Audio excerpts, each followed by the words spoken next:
Hello, and welcome to the Wine Enthusiast podcast, your serving of wine trends and passionate people behind the bottle. I'm Buzzeo, the managing editor here at Wine Enthusiast. And in this episode, I'm going to be speaking with Sam Timberg, the co-founder and managing director of Meridian Prime.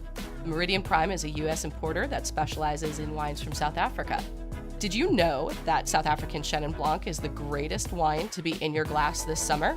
It's true. We're declaring it. And we'll get into why, including the history of the grape, its versatility, the top regions, and producers to look for. And of course, we'll dive into some recently rated and excellent examples of Chenin Blanc worth checking out. So move over, Savvy B. Your mouth is going to be watering after hearing all about the beauty that awaits you in your next glass of Chenin. Let's get to it. So first off, hi Sam, thanks so much for joining me today. Hey Lauren, thank you so much for having me. It's an honor to be here. You've been flying the flag for South Africa High for many years, and it's always great to talk to you. Well, I think that this is probably going to be one of the easiest conversations that we've had because we are both such crazy fans of South African wine and, of course, Chenin Blanc. Yeah, neither of us are going to have any trouble getting through this one. It's one of my favorite varietals. South Africa is a region that has been very close to my heart for over a decade now. And all we do, there's a reason we specialized on it. Absolutely. So let's get into just a little bit of history about the grape. I think for a lot of people, the Loire Valley would be considered the viticultural birthplace of Chenin Blanc, but South Africa has definitely created an unmistakable association between the grape and the country. It's also known as Steen in South Africa. We're trying to get rid of that, though. Okay. Wine is confusing enough already. Let's call it Chenin Blanc, and let's get more people drinking it. I like it. But the variety is actually it might have been one of the first cultivars in the country. And I think that there are records dating back to as early as the mid-1600s. That's a long time ago. It's crazy. And I think a lot of people don't really necessarily associate South Africa with having that long or that rich of a winemaking history. When you're south of the equator, you get looped into the New World, but South Africa, the winemakers have the ability to work with some of the oldest soils in the world. They're working with cultivars that might have come from the Old World wine region. So even though they might get looped into the New World, I think of them as straddling that line between New World with maybe a little bit more expressive wines, but Old World soil, and they really have the ability to go in either direction there. Totally. I like to say that Old World soul and that New World attitude. So Chenin Blanc represents approximately 18% of the country's total acreage under vine. So it is definitely the most widely planted grape in the country, which actually South Africa is probably known for producing a lot of different grapes, but I'd like to think that Chenin Blanc is its calling card. What do you say? Absolutely. I think it should be. I think it deserves to be. I think there's enough diversity in the style of Chenin Blanc that if you like the lighter, fresher style, if you like a fuller, richer style, it's really everyone's favorite grape in South Africa. I call it the universal pairing grape. Whenever I don't know what to pair with something, I always say Chenin Blanc, and I've yet to be wrong. Yeah, because I think that you hit the nail on the head there. There's a style of Chenin that's appropriate for pretty much anything and everything you could eat, right? Absolutely. Anything you're going to eat, anything if you're just going to be hanging out with friends and you want a light, fresh, white wine before the sun sets, Chenin Blanc's your wine. If you want something to go with your seafood salad, if you want something to go with salmon, if you want something to go with chicken, there's always a Chenin Blanc for you. So we just came from lunch and I wasn't hungry in the slightest, but now all of a sudden I'm famished and I think that we need to absolutely have a glass too while we're talking. So while I pop this bottle here, let's continue and also get into how Chenin Blanc is probably one of the most versatile grapes.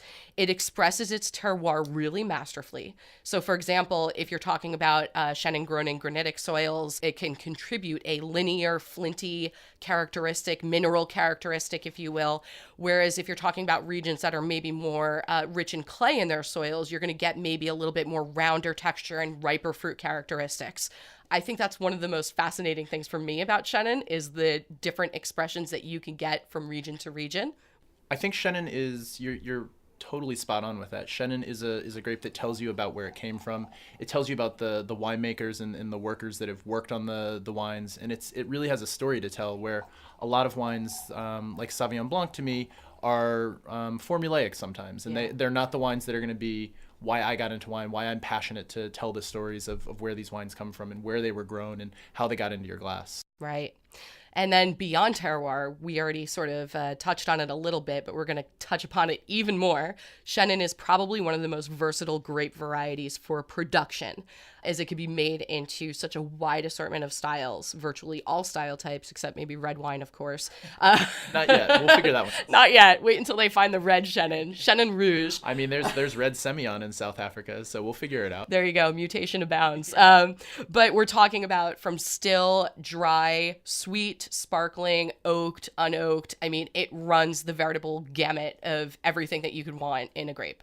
In fact, I think of Chenin Blanc as sort of the South African wine industry in a microcosm. One of the issues that South Africa has always faced is that they're super diverse. They make a lot of different styles of wine. They make everything from light, fresh whites to full-bodied reds and everything in between, sparkling dessert wines. And Chenin Blanc really sort of falls into that category as well, where there isn't just one style. So if you like white wine, chances are you're really going to like Chenin Blanc. It's just about finding that style that really speaks to you. Right. Finding that Goldilocks style. We talked about that a little bit. It's a little bit difficult. The fact that the variety does make such a wide assortment of styles that you really need to just have a little bit of understanding in terms of the producer, their offerings, their portfolio, to really find the one that suits you best and to have confidence shopping for that style. Absolutely. It's about finding a wine purveyor or a sommelier that really wants to help you through it. It's definitely not as easy to understand as Sauvignon Blanc, but a little bit of research goes a really long way and it'll reward you over years to come. Yeah, definitely. All right, well, let's do a little bit of research for them. So, first off, I'd like to ask Sam, do you remember what your first South African Chenin Blanc was? So I've been drinking almost exclusively South African wine since about 2005. I was studying abroad in Kenya when I was in college, and my brother was the Washington Post correspondent in Southern Africa. And, he said, "You're never going to be closer to me than you are right now, so why don't you come visit?" And he gave me essentially an open invitation. I went and stayed with him for about 3.5 weeks. He was based in Johannesburg, but we went down to the Western Cape in South Africa and Cape Town and spent a lot of time in wine country, which is the most beautiful place I've ever been in my entire life. And it immediately spoke to me, and we went wine tasting. And my history with wine at that point had been very much a college kid's history with wine, which was as cheap and as much as you could get. But I didn't really ever drink wine because it was something to do as an endeavor. It was just sort of, let's drink cheap wine. Right. In South Africa, the wine was accessible on a college kid's budget, and you could go to these beautiful wineries and taste their range of wines. And immediately, for me, Sauvignon Blanc was what spoke to me. It was really interesting. I could immediately put my nose in the glass and smell the grassy, the gooseberry that people talk about. And it was a really accessible wine. It was really easy to learn about quickly, but my interest in Sauvignon Blanc waned pretty quickly. And it was pretty quickly after my sort of favorite Sauvignon Blancs from South Africa, the Buitenverwachten Sauvignon Blanc, Mulderbosch Sauvignon Blanc, the really sort of classic examples. Then I started saying, well, all right, what else is out there? And South African winemakers were all talking about Chenin Blanc. And one of the legends of South African winemaking and a great friend of mine is Brewer Rats. And he makes Chenin Blanc and Cabernet Franc. That's really all he does. He's a super specialist, and he makes a Chenin Blanc called the original Chenin Blanc, which sees no oak aging whatsoever. It's very light. It's super crisp, but it has this texture and this richness to it without any vanilla or butterscotch that you might get from an oaky wine. That was incredibly appealing to me. It was really food friendly. Brewer would describe it as having a linear flavor profile, where Sauvignon Blanc has that kick up front and then it just sort of falls off on the back of your palate. And Chardonnay is the exact opposite, where Chardonnay sort of enters your palate slowly and then builds on the palate. Chenin Blanc is going to be linear all the way through, and Brewer explained that to me. And when you try his wines, it's really brilliant how Chenin Blanc does that. It makes it incredibly food friendly, appealing on its own. And so that was the first one that really sort of like took me to a different place. And then on the other end of the spectrum, another legend in the Stellenbosch region in South Africa is Ken Forrester, and he makes a wine called the FMC, which no one really knows where that name came from. Where does that name come from, Sam? It came from a tasting in London, purportedly, and someone was looking for the Chenin that Ken had under the table and gave it a very fancy name. I'll go for it. Was it the fucking mind-blowing Chenin? Absolutely.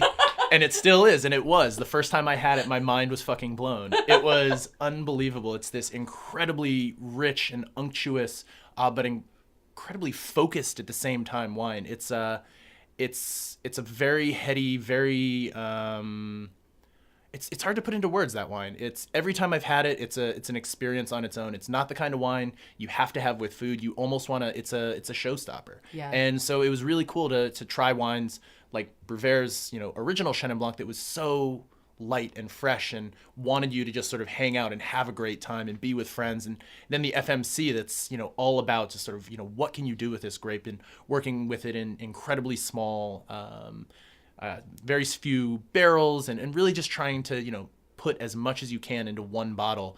And yeah, the FMC was the wine that was on the other end of that spectrum. And now Chenin has become this calling card for South Africa, and so many winemakers are working with single plots and working with single vineyards, and really just trying to let these incredible old vineyards, old vines tell the story of South African wine in Chenin Blanc. Okay, let's hold on to that old vine thing for 1 second, because we're definitely getting back to that. You know I love talking old vines, but I love that you picked these two sort of pillars and icons of South African Chenin Blanc. Bruyère, who's basically the king of Chenin, and Ken Forrester, who's the other king of Chenin. It's two kingdoms and they rule them. I feel like it's very appropriate. It's like a very Game of Thronesy aspect right now. We'll have to have a battle royale between Ken and Bruyère. That would be a really epic battle. But they both make such beautiful expressions, and Bruyère and Ken both also do the opposite of the wines that you were talking about. So talking about the FMC, Ken also has his petite range, which is the more unoaked, accessible, easygoing, mouthwatering, refreshing Chenin. And Bruyère also has his old vine. So it's great that all of these winemakers who really love the grape just want to showcase the range of expressions that it is possible to produce. So let's go back for 1 second to Rots, talk about his 2017 Old Vine Chenin, because you hit on old vines, you hit on Bruyère. So we're talking about a great winemaker, a great producer. We're also talking about an epic vintage in 17. I know my opinion. I was a huge fan of 15. I still am a huge fan of 15. I think the 17s, especially for the whites that I've seen so far, are absolutely blowing me out of the water. And I can't wait to see how it continues to evolve, and especially as the reds start to come out, how the 17 is going to unfold in our glass. But talking about this wine, the Old Vine Chenin, South Africa has a tremendous history, as we already talked about with Chenin, and there's a lot of registered vineyards for old vines. So technically we're talking 35 years and older, but there are some that are more than 100 years old. And these ancient vines are just some of the most magnificent treasures that you can look at. They're completely in tune to their surroundings. They produce wines, not always, it's not a given or a guarantee, but typically when they're treated right and when the right winemaker gets their hands on them, they know how to exhibit just this beautiful balance between concentration and finesse. That's just really hard to accomplish, in my opinion, with some of the younger vines that aren't as in tune to the terroir that they're grown from. And they also, talking about these old vines, some of the more reserved bottlings, they're capable of aging like ridiculous amounts of time. You're talking decades. These wines will be beautiful. I think Americans are obsessed largely with drinking the freshest wine. I always think about The Jerk when Steve Martin's like, none of this old stuff. Give me the freshest wine. We're totally obsessed with the freshest wine, but these wines actually need a couple of years to really coalesce and come together and exhibit more of their true character. So I don't know. I just threw a lot at you, but what do you think about it? What do you think about some of that? I think a lot of it has to do with craft beer. I think there's this, people are waiting in line to get the freshest beer. They want this, they want that.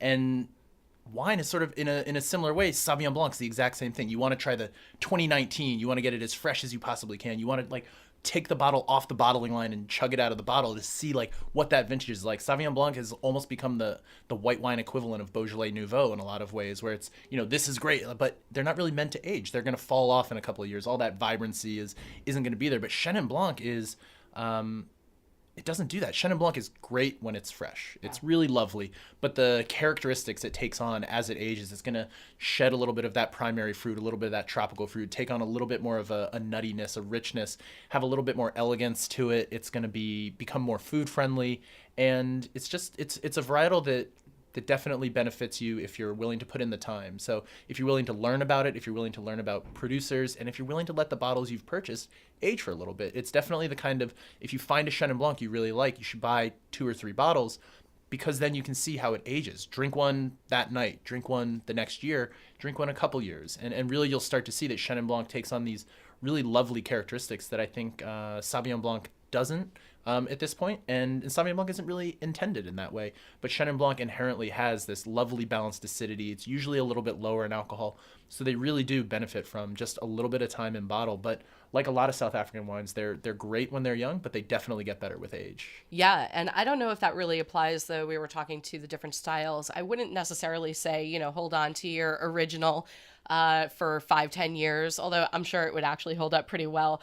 I don't think that's really what we're envisioning when we're talking about aging these wines. We might be talking about that next tier that is showing a little bit of oak, so it has a little bit more texture to it, a little bit more structure, more components that will further harmonize and develop. I think that's the interesting thing also for me for Chenin, is that it showcases such a beautiful evolution at so many various points in its life. So yes, you can drink it young, absolutely. Even these oak bottlings, they might be a little richer or forward in character, but you give it a few more years, it's going to mellow out. It's going to start to develop some of those more secondary characteristics, some of those hints of nuttiness or honeyness. And then you get into those tertiary tones, and you get into the real earth and that real concentrated honey. And it's just, it has a beautiful lifespan of different characteristics that could be appreciated all throughout. Absolutely. And I think that's one of the things that we're starting to see more and more, is that South African, the wine industry in general, is everyone needs to figure out how to turn a profit. So they have to sell their wines quickly. And as an importer, we can't just sit on wines. And so we're finally getting to the point where there's more wine, more great South African wine in the United States that as a consumer you can find and you can put it into your cellar. And these wines deserve to be in the cellar because, like you said, they do have this incredible lifespan, and they're going to show different aspects in, a year of bottle versus 5 versus 10 years. And we're starting to see some of these bottlings that might have been not in existence 5 years ago. We're just starting to see what they're going to evolve into. And I think that's a really exciting thing as well, is knowing, that you're at the razor's edge of what this is going to be in a decade. South African wine is primed to be the most interesting region 10 years from now. We're just there now. We're just getting there. But 10 years from now, the bottles from 2017, like you said, are going to be these epic wines that people are going to be pulling out of their cellar, and people are going to be building dinners and wine dinners and having these, friends fly in from all over the country to try this bottle they bought from 2019 in South African Chenin. And we're getting there, but we're not there yet. We don't know exactly what it's going to be, but we're just starting to see the potential, and it's really exciting. And absolutely, everybody should be buying up 17s, especially these slightly oaked or more serious, if you want to call them that, versions of Chenin, because they are going to age beautifully. And think of it as your next white Burgundy, right? Forget Chardonnay, forget Sauvignon, get into the Chenin, age it. The 17s, I tried recently the lineup from Chris Alheit. Now, Chris Alheit and Suzanne Alheit, his wife, they make fantastic expressions of Chenin from across a range, actually, of different sites and terroir. 2 of their wines from the Citrusdale Mountains, the Huilcons, if I'm saying that right. I'm not the one to ask, but that's better than I would do. And the Magnetic North. Again, all of the bottlings were beautiful, but those 2 wines we're just screaming right now as infants that just are begging for at least 10 years of age to really come into their own. But they are like laser beams right now. And that's the thing about the 17 vintage of these Chenins. They're showing such fantastic purity and focus and finesse that you can tell that they are going to be absolutely stunning with, again, some age and some time. What's the hottest trend in wine cellars? VinoView by Wine Enthusiast. VinoView will change how you cool and display your favorite wines. The patented matrix shelf design displays wine labels forward to showcase your favorite bottles. It comes standard with 12 built-in rolling shelves, each comfortably holding 12 750 milliliter bottles of all shapes and sizes. And with an 155 bottle capacity, VinoView is the only wine cellar of this type that can hold the number of bottles it advertises, guaranteed. And it's not only sleek in design, it also has a state-of-the-art compressor cooling performance. Wine Enthusiast's VinoView is available exclusively from the Wine Enthusiast catalog. Visit wineenthusiast.com and find out why customers are calling VinoView awesome, beautiful, and a must-have product. To experience VinoView, visit wineenthusiast.com or call one of our experienced wine storage experts at 1-800-356-8466.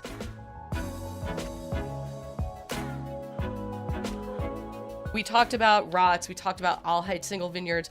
Some of the other producers maybe we could talk about would include like the Molyneux, who make fantastic terroir-driven wines out of the Swartland region, which has become sort of like the golden child of South African regions. But probably people already know about those. Maybe we should look to some other regions. I always tell people, if you're looking to take a wine journey, if you want to learn about wine, if you want to go somewhere on a honeymoon or a great, life-changing vacation, South Africa is an incredible place to go. And because you're in a very small area, you're going to see many different wine growing regions, from warm climate to cool climate. You're going to see mountainous regions. You're going to see 25 different kinds of terroir. You're going to see, almost desert-like in the Swartland to lush and green like Elgin. And it really is. It's the entire world of wine within a 90-minute drive in any direction. It's really incredible. And I think the reason that I've gravitated towards South African wine is because of that diversity, is because you can become a wine lover just drinking South African wine, which sounds a little myopic, but when you really dig in and you realize the diversity down there, it's endless, and it's just getting better. Yeah, there's so much to behold.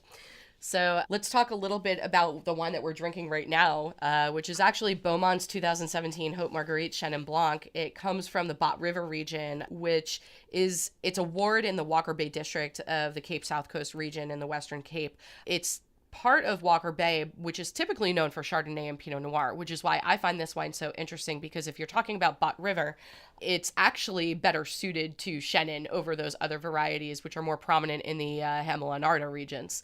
But you're talking about something that gets a lot of maritime influence from Walker Bay and from the Bot River Lagoon.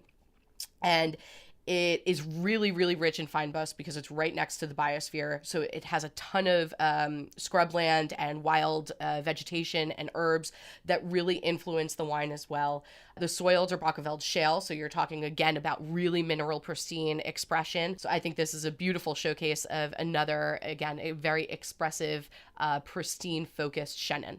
Yeah, this is actually, unfortunately, my first time trying this, and this wine's absolutely beautiful. I see exactly what you're saying, the maritime influence, the bit of salinity, the brininess on there, the fame-boss that shows through, which is this South African sort of scrub brush that really adds a unique characteristic to a lot of South African Chenins and white wines in general. And yeah, this wine is brilliant. It's actually, I think, the first Bot River Chenin I've had, if that's possible. But I think that goes to what you were saying about how it seems so uniquely suited for Chenin, but the wines I've had out of that area are the Chardonnays and Pinots. Yeah. But this is definitely an example that proves exactly what you're saying. It's delicious. Yeah. I'm hoping I can take that bottle home. We'll see how far this goes. We can trade something. Well, speaking of sort of maybe off the beaten path or unexpected regions, tell me a little bit about actually Montague and the Boschkloof wine, the Patatsfontein. It's definitely an interesting story, and I'd love to hear a little bit more about it if you can enlighten us. Yeah, absolutely. This is one of the coolest, most exciting wines I've ever had a chance to work with. So as I mentioned before, Brever Rotz is one of my sort of favorite winemakers. He was a mentor for me in South Africa. I learned so much from him. And he, after, I think in 2010, brought in his cousin Gavin to make the wines as well alongside him. And Gavin and I have become great friends over the years. And in 2015 at Cape Wine, the Wines of South Africa puts on this massive trade expo every 3 years, and pretty much everyone in the South African wine industry is there, and they invite representatives from importers and distributors from all over the world. It's an incredible show, a wild party, and during the actual showcase where people are actually trying to get some work done, Gavin pulled me aside and he said, "Hey, you have to meet my friend Rhiannon." And I said, "Okay, cool. Tell me about him." He said, "Well, he's over there at the Boschkloof table. That's his family's farm. Go try the Boschkloof wines. They're outstanding. They're Stellenbosch, great wines, and some of my favorites. But ask him about the wine he has under the table." It's always about the wine under the table. Always about the wine under the table. If I don't even know there's a wine under the table, I ask for the wine under the table, and if it's there, it's always a good thing.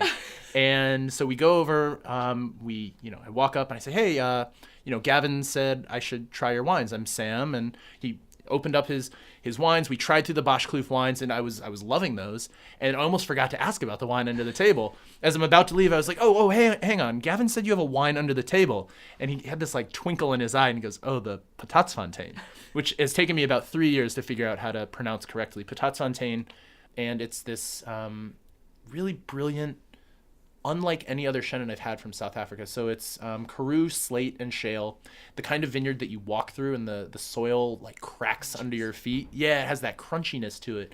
And you know, if you smell the stones, like if you're kind of like weird like me and you pick up the rocks and you like sniff them, you can smell the wine in the rocks. And it's about 31, 32, 33-year-old vines. So just getting into that old vine territory.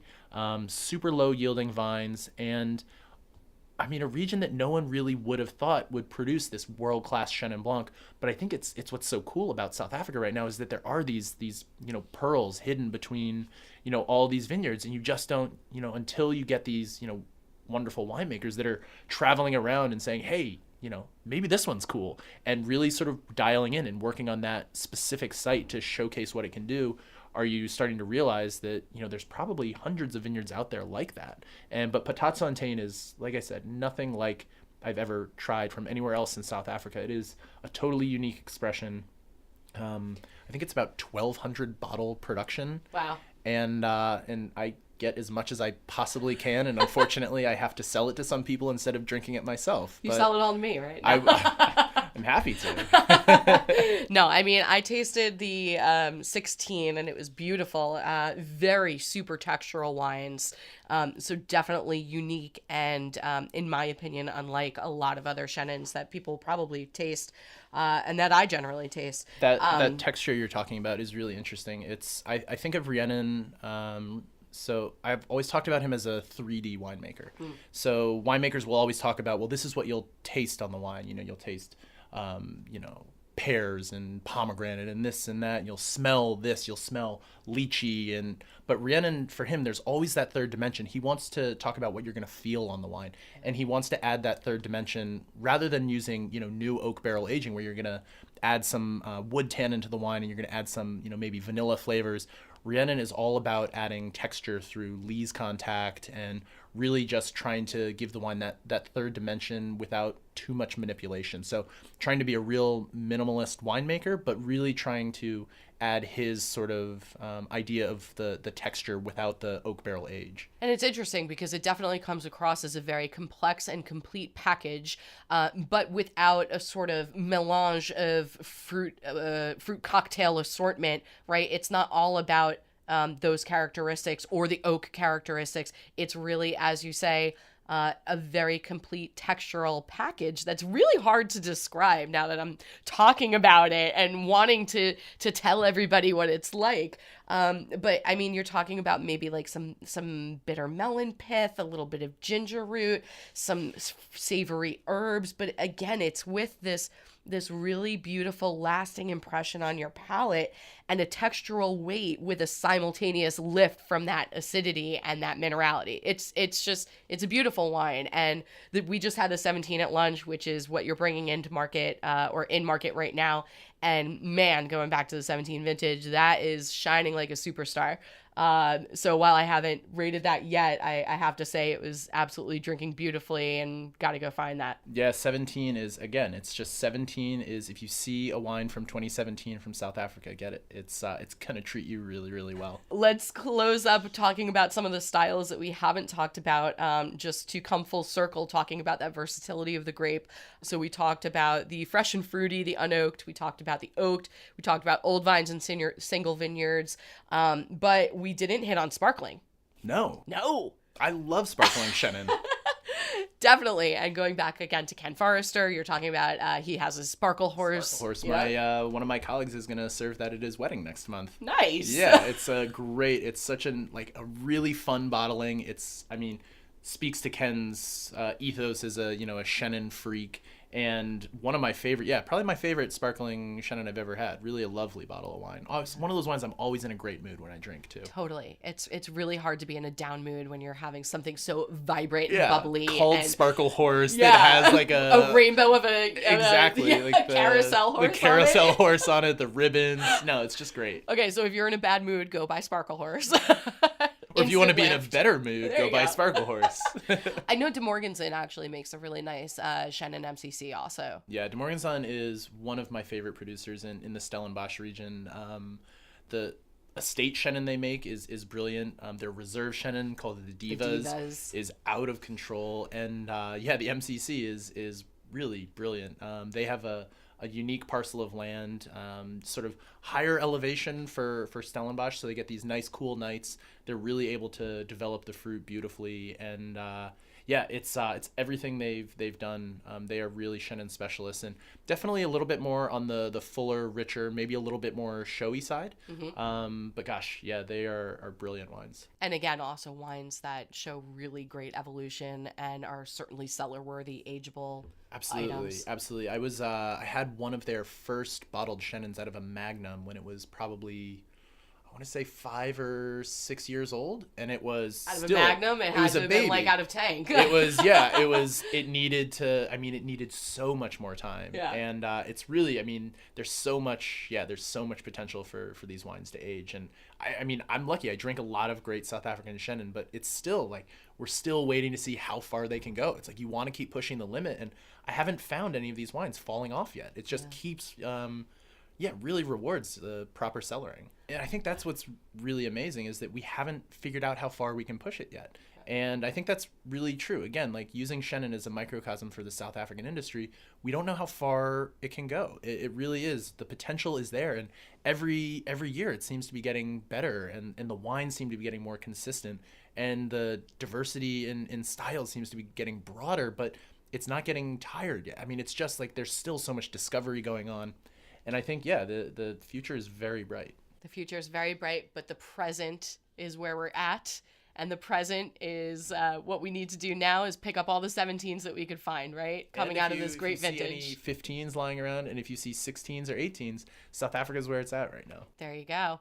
So, Sam, thank you so much. I think we've hit upon everything that we could possibly cram into this one episode, but clearly we need to have you back and talk a little bit more. Maybe next time Pinotage? I would love a chance to talk about Pinotage with you, Lauren. You're on, buddy. But for now, Summer of Chenin, drink up. Summer of Chenin, drink up. Hashtag Chenin, Chenin, Chenin. Drink Chenin Day, June 15th is just around the corner. Perfect. And so start drinking Chenin Blanc. It's super exciting. It's a ton of fun. And thank you so much for having me in. It's a real honor to be here. Thank you, Sam. Drink Chenin Day. Cheers. Cheers.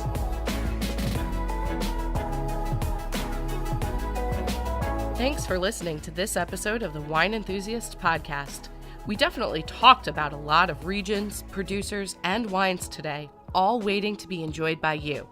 To recap 3 recently reviewed gems across a range of Chenin stylistic expressions that are worth picking up now, try Beaumont's 2017 Hope Marguerite Chenin Blanc from the Bot River region, 93 points and $40. Rott's Family 2017 Old Vine Chenin Blanc from the Stellenbosch wine region, 92 points and $25.